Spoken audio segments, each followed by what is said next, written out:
নমস্কার বন্ধুরা, আজকে আমি এসেছি আমাদের ক্ষেতে ভেতো শাক উঠাতে।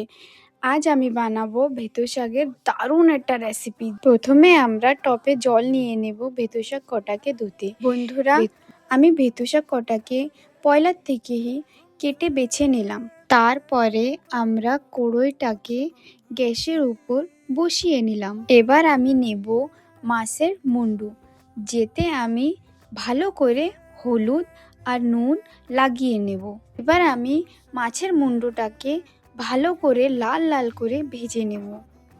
আমরা পরিবেশ করব গোটা রসুন, গোটা কাঁচা লঙ্কা, যেটাকে আমি লাল লাল করে ভেজিয়ে নেব।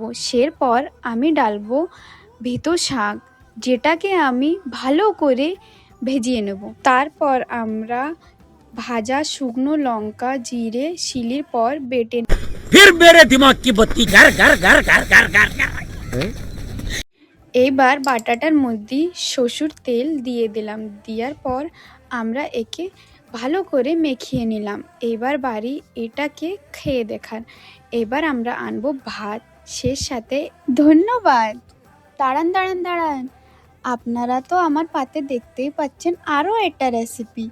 এটা হলো মাছের ভাপা, যেটাকে দেখতে হলে আপনারা আমাকে ফুল সাপোর্ট আর লাইকস অ্যান্ড সাবস্ক্রাইব করেন।